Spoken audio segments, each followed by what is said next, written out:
This week I want to find out whether the much loved Sony 85mm f1.8 can stand its ground against its bigger brother, the Sony 85mm f1.4 G Master, and whether it's really worth spending all that extra money on the premium GM glass.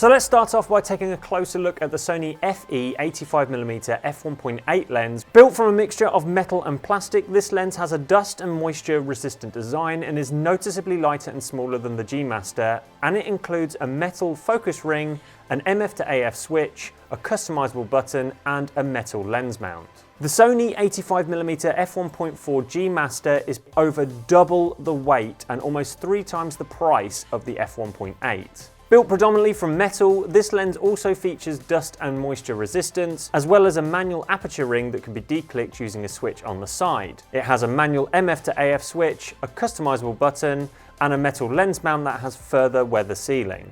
In terms of price, the f1.8 is by far the most affordable option of the two, so it earns an early point. When it comes to build quality, although the f1.8 is very nicely put together, the G Master feels like you could throw it off a cliff and it would do more damage to the floor than the lens, so it's clearly the winner in this round. Finally, for handling, I'm going to give the point to the f1.8, as its smaller size and weight just make it much nicer to use. Rather unsurprisingly, with both of these lenses being native Sony glass, they both work flawlessly with my Sony a7 Mark III's Face Detect and IAF, which is a good start. With IAF deactivated, both of these lenses were able to lock on focus quickly in good lighting conditions with no hunting at all. In low light conditions, the performance continued, with both lenses doing a great job of locking on focus in extremely low light conditions. So in this round, I think both lenses gain a point. Switching over to video mode and shooting wide open, both of these lenses were able to keep locked on to Amber's face as she walked towards the camera. When we repeated the test at a faster pace, they both continued to work flawlessly. When it comes to AF noise, somewhat unexpectedly, the f1.8 was actually quieter than the G Master.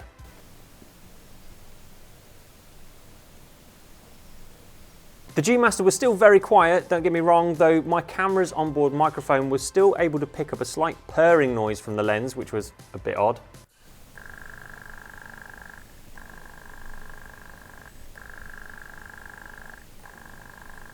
Despite this though, both lenses performed well enough to earn themselves a point. When it comes to bokeh, this is where the two lenses will differ slightly. Obviously, the G Master has a slightly wider maximum aperture of f1.4, whereas the cheaper f1.8 lens has a maximum aperture of f1.8.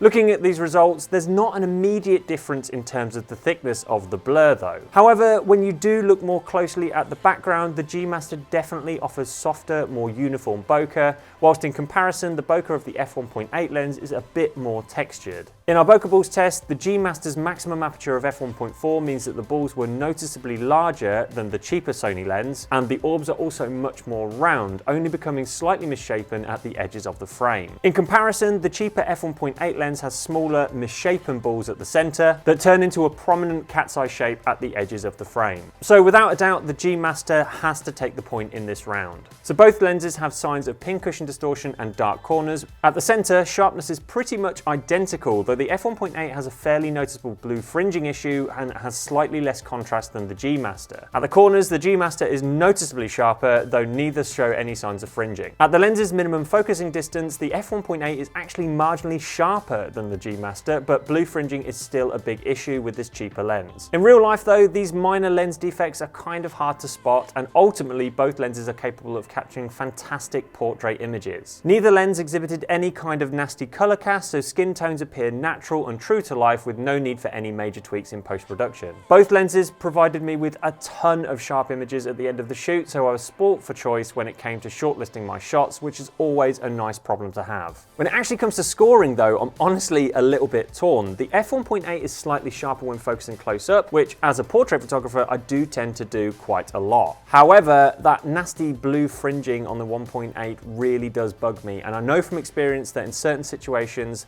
this type of defect can really affect the quality of your images. So for argument's sake, let's just call this one a draw. So looking at the final scores, rather shockingly, we have ourselves a draw, which is always fun. Going back to my original question though, is the G Master really worth all that extra money? Well, the way I see it is that if you have the money and you want the most bokeh for your buck, then definitely splurge on the G Master and you will not be disappointed. That thing is a bokeh monster. However, for the rest of us mere mortals, the Sony 85mm f1.8 is still a fantastic budget option, and the fact that it can stand toe to toe with a G Master lens and come away with a draw kind of says everything. If you happen to be curious to see how these two lenses will cope against all the other 85mm lenses available on the market for Sony E-mount cameras, then you're in luck. Make sure you check out my ultimate 85mm test right here. You might just be surprised by the results.